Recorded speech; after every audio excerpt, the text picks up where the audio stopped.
బంగారాన్ని విడిపించి ఆ రోజు ఆన్లైన్ రేటుకే మేము కొంటాం. Sharma gold company. రీసెంట్ గా మనకు తెలుసు ఒక సీరియల్ ఆర్టిస్ట్ పవిత్ర జయరాం ఆమె రోడ్ యాక్సిడెంట్ లో చనిపోవటం, ఆ తర్వాత కో ఆర్టిస్ట్ అయినటువంటి చంద్రకాంత్ కూడా అదే యాక్సిడెంట్ లో దెబ్బలు తాకటం.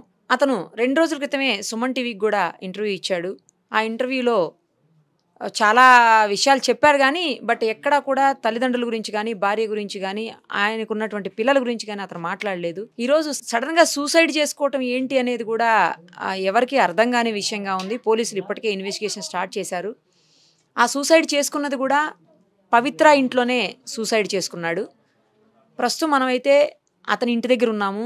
వాళ్ళ అమ్మ, వాళ్ళ భార్య, వాళ్ళ నాన్నగారు అందరూ ఇక్కడే ఉన్నారు, వాళ్ళ పిల్లలు. ఒకసారి ఆ తల్లితో మాట్లాడదాము. వాళ్ళ ఆవేదన చూస్తుంటే గుండె తరుక్కుపోతుంది. అసలు గుండెలు అవిసేలా ఏడుస్తా ఉన్నారు తల్లి భార్య ఇద్దరు కూడాను. ఎవరు ఆపేటువంటి పరిస్థితి లేదు. ఎందుకు ఇలాంటి పరిస్థితి? అసలు గత కొన్నేళ్లుగా అతను భార్యతో కూడా ఉండట్లేదు అని చెప్తున్నారు. ఇక్కడికి వచ్చిన తర్వాత తెలిసింది నాకు. అసలు ఏం జరిగింది అడుగుదాము. అమ్మా, ఎందుకు ఇట్లాంటి పని చేశాడు చంద్రకాంత్? పవిత్ర చేసింది. పవిత్ర దాన్ని ఉంచుకున్నది. వాడు పెళ్లి చేసుకుంది. 5 ఏళ్ల నుంచి నా కోడల దగ్గరికి రానియలేదు, మాట్లాడనియలేదు, పిల్లలతోనే మాట్లాడనియలేదు, తల్లితోనే మాట్లాడనియలేదు. పవిత్ర పిల్లలతోని మాట్లాడనీయకుండా చేసిండు. 5 సంవత్సరాల నుంచి నా పిల్లలతోని కలవనీయలేదు. కొడుకు నాగం చేస్తున్నవే, పిల్లలు ఉన్నారే అంటే నా ఓడంటే నీ ఓడు ఎట్లయితాడే? నేను నలుగుట్ల తెచ్చిన నా కోడల్ని, నా పిల్లలు చిన్నోళ్ళు ఉన్నారే, నువ్వు ఎట్లా పెళ్లి చేసుకుంటావని అడిగినా నేను. అంటే నేను చేసుకున్నా పెళ్ళి అని వీడు చెప్పిండు, అది చెప్పింది. ఏ గుడిలోనో చేసుకున్నా అంటే మేము ఇంకోరు చేస్తున్నామని చెప్పినాము. వాడు ఏది పట్టించుకోకుండా దాన్నే పెళ్ళాం అన్నాడు. పెళ్ళామని పెళ్ళంతో మాట్లాడలేదు. నాకు అదే సర్వస్వం, అదే పెళ్ళాం అన్నది. అది ఏం పెట్టిందో తెలియదు నా కొడుకుని. మాట్లాడారా అమ్మ మీరు? మాట్లాడలే. ఆడ యాక్సిడెంట్ అయి వచ్చినాక కూడా మాట్లాడలేదు. దానికోసం నన్ను మాట్లాడలే నా కొడుకు. వచ్చిన తర్వాత కూడా మాట్లాడలేదు, చూడలేదు. చూస్తుంటే చూడనియలేడు, చూస్తుంటే ముట్టుకోనియలేడు, పట్టుకోనిలేదా? ఓకే. పెళ్ళంతో మాట్లాడలేడు. మాట్లాడితే ఇప్పుడు మాట్లాడుతున్నావు, అది చచ్చిపోయినాక ఇప్పుడు అవసరమా అంటున్నాడు. దాన్ని చితంబ బాధ పెట్టిండు, కొట్టిండు, తిట్టిండు. ఎవరు? భార్యని మాటలు కొట్టిండమ్మా. రాత్రి అంతా కూడా కొడుకు తాగొచ్చినా లొల్లి పెట్టినా బాధపడ్డమ్మా. ఇక మారుతాడు అనుకున్నమ్మా. నా పిల్లలకు నా కొడుకు ఉంటాడు అనుకున్నమ్మా నేను. నా పిల్లలకు కొడుకు లేకుండా అయిపోయిండమ్మా. నా పిల్లలకు తండ్రి లేకుండా అయిండమ్మా. మాట్లాడలేడు. రాత్రిలో ఎన్నో ఫుల్ తాగొచ్చిండంట. పుల్లు తాగొచ్చినాక ఈ చెయ్యి కొట్టుకుంటే రక్తం కారితే దోస్తు చూసిండంట.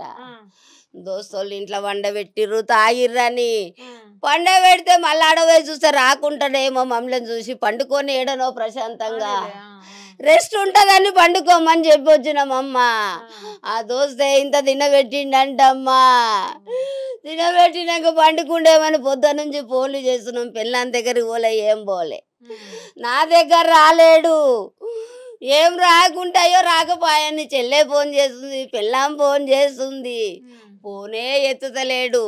ఎల్ఐసి కోసం చచ్చిపోతే పైసలు వస్తాయంట కదా, దానికోసం పోతున్నాను ఎవరికో చెప్పిండంట దోస్తుకు.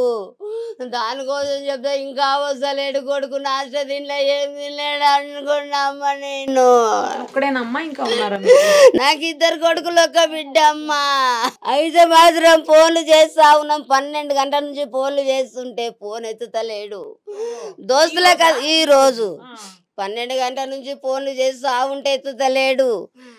అడా ఇడా దోస్తులకు అందరు చేస్తేనే ఉంది, పెళ్ళాము ఎత్తుతలేడు. ఎత్తకుంటే మళ్ళీ యాదికొచ్చి అడగిట పోయి వండుకున్నాడో ఏమని యాదికొచ్చి ఇందాక 5 గంటలకు పోయిర్రు. 5:30కి 2 పిల్లల్ని పంపించినాము. పంపిస్తాడ పోయినాక వాళ్ళు చక్కగా చెప్పలేరు. వాళ్ళకి అయిపోయి తిన్నారో ఏం తిన్నారో. ధనవాద వాళ్ళ కొట్టిర్రంట. కాళ్ళకు బట్ట కట్టుకుండంట, మెడ చుట్టుకుండంట, ఫ్యాన్కి వేసుకుండో దేనికి వేసుకుండో తెలియదు నాకు. సూసైడ్ చేసుకున్నాడని మా ఆయనకి ఎవరు చెప్పాங்க? మా ఆయన ఏంటిండు, అమ్మా నీకు ఊరు పెట్టుకున్నంత అవసరం ఏమొచ్చింది? దాని పిల్లలు 20 ఏళ్ళు ఉన్నారు, ఆ పిల్లలు 5 ఏళ్ళ పిల్లలు, ఆ పిల్లలు 6 7 పిల్లలు. నీ వయసు ఏం పోయింది బిడ్డ? నీ వయసు ఏం పోయింది? పిల్లలు లేకనా, పిల్లలు లేకనా, తల్లి లేకనా అమ్మా? అదొక్కది మా సంసారం అంతా ఖరాబ్ చేసిందమ్మా. దాన్ని రానియకపోతుండే, ఆడికే రమ్మని పిలుచుకుంటుండే, పిల్లలతో మాట్లాడనియకపోతుండే. అది వచ్చి ముట్టుకుంటే పిల్లలు కూడా రాకపోదురమ్మా. అదే పెద్దమ్మ పెద్దమ్మ అని చెప్తుండమ్మా. మేము నమ్మలేదమ్మా. వద్దు బిడ్డ, దాన్ని వదిలేసుకో బిడ్డ అని చెప్పినాము. దాని అమ్మగారింటికి తోలుకపోయింది. 4 రోజులు రానని చెప్పి పోయిండమ్మా. 4 రోజులు రానని చెప్పి పోతే వచ్చేనాడే యాక్సిడెంట్ అయ్యిందమ్మా వాళ్ళకు. 1 గంటకు ఫోన్ చేసిండమ్మా. 1 గంటకు ఫోన్ చేస్తే తాగి ఫోన్ చేస్తాడు అనుకున్నామమ్మా మేము. రాత్రి పూట 1 గంట అయిపోయినాక నా కాళ్ళు వేసలేదే, నా కాళ్ళు వేసలేవు, కార్ యాక్సిడెంట్ అయింది అన్నాడమ్మా.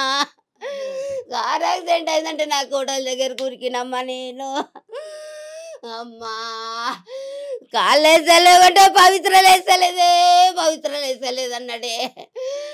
ఏమైంది చెప్పు అంటే కారు గుద్దిపోయింది అన్నారమ్మా. నువ్వెట్లున్నావంటే గవర్నమెంట్ హాస్పిటల్ చూపించిరన్నారమ్మా. మేము ఇంటికి వాళ్ళ దోస్తులను పంపించి 4 నువ్వు దూరం ఉండి చూడమని చెప్పిండమ్మా. నువ్వు దూరం ఉండి చెప్పమంటే దోస్తులందరూ విన్నారమ్మా. మళ్ళీ నా కొడుకే అన్నాడు చచ్చిపోయింది అన్నాడు. మళ్ళీ అన్నాడు 5 ఏళ్ళ నుంచి మీరు దూరం పెట్టిరని చెప్పిండు. తల్లిదండ్రులు దూరం పెట్టిరు, పెళ్ళాన్ని దూరం పెట్టింది అప్పుడు అన్నారు. లేకుంటే నా కోడల్ని తీసుకొని నేను అడిగి పోతుంటే అట్లా గిట్ట అన్నాడేమో అనుకున్నామ్మా నేను అని ఉల్టా సీదా మాటలు చెప్పిండు. మీరు ఏమైతారండి? చెల్లెలండి, సొంతం చెల్లెలండి. ఎప్పుడు మాట్లాడారు? నేను నాతోటి మాట్లాడాడని 9:38కి, మార్నింగ్ 9:38. ఎక్కడికి వెళ్తున్నావు, ఇంటికి రా అంటే లేదు నేను పవిత్ర చనిపోయింది కదా, తన ఇన్సూరెన్స్ కోసం నేను వెళ్తున్నాను, ఎవరు వద్దు నాతోటి, నేను ఒక్కడిని లక్కడి కబుల్కి వెళ్తున్నాను అని చెప్పేసి వెళ్ళిండు. నేను మళ్ళీ తర్వాత కాల్ చేసిన, తర్వాత 10కి కాల్ చేసిన, తిన్నావా అని కాల్ చేసిన. తర్వాత గంట కాల్ చేస్తూనే ఉన్నా, లిఫ్ట్ చేస్తాడు, ఏదో పనిలో ఉన్నాడు కదా అని అందరినీ పంపించిన, అందరి ఫ్రెండ్స్కి ఇంటికి అందరికీ కాల్ చేసినాము, ఎక్కడా లేడు అన్నాడు. డౌట్ వచ్చి మళ్ళీ అక్కడికి పంపిస్తే ఇద్దరు వెళ్ళిన పిల్లలు ఇద్దరు చెప్తున్నారు, విండోస్ నుంచి చూస్తే సూసైడ్ చేసుకున్నాడు, హ్యాంగ్ అవుట్ అయిపోయింది అని అన్నారు. డోర్స్ పళ్ళగొట్టినారంట, డోర్స్ పళ్ళగొట్టి చూసే వరకు హ్యాంగ్ అవుట్ అయిపోయినాడు. అప్పటికి బాడీ గట్టిగా అయిపోయిందంట. ఎంతసేపు అయిందో మనకు తెలియదు, కాల్ లిఫ్ట్ చేయలేదు. కింద వాచ్మెన్ కూడా కాల్ చేస్తూనే ఉన్నాడంట, వెంటనే కాల్ చేస్తూనే ఉన్నాడంట. ఏదైనా నాకు మా అన్న లేడు, ఇప్పుడు ఏమన్నా తిట్టినా ఏమి లాభం లేదు. నేను పోస్ట్ ఇప్పుడు హాస్పిటల్కి వెళ్ళేసి వస్తున్నా, లేదు నా అన్న బతికే ఉంటాడు, ఏదో హాస్పిటల్లో ఏదైనా అవుతుంది అనే కన్ఫామ్గానే వెళ్ళా నేను హాస్పిటల్కి. బతుకుతాడనే వెళ్ళినా, దానికోసమనే వెళ్ళినా, లేదా ఆడికి డెడ్ బాడీ వచ్చేసింది. డెడ్ బాడీ అప్పటికి టంగ్ మొత్తం బ్లాక్ అయిపోయింది. మేము ఎవ్వరం గుర్తు రాలేదా? ఆమె చనిపోయిన ఆమె వెంట మొత్తం ఏమొస్తుంది? ఇప్పుడు ఎంతమంది ఉన్నాం కదా, ఒక్క ఆమె కోసం చనిపోతే ఇప్పుడు ఏమొచ్చింది? చిన్న పిల్లలు ఉన్నారు, ఇంతమంది ఉన్నాం కదా, ఆమె పోయింది అయిపోయింది, ఆమె లైఫ్ అక్కడికే ఉంది అనుకుందాం. ఈయన కావాలని ఇంత చేసుకొని ఇప్పుడు ఇంతమంది కదా, చిన్న పిల్లలు ఉన్నారు, ఎవరిని ఇంతవరకు ఒక మాట కూడా అన్నాడు.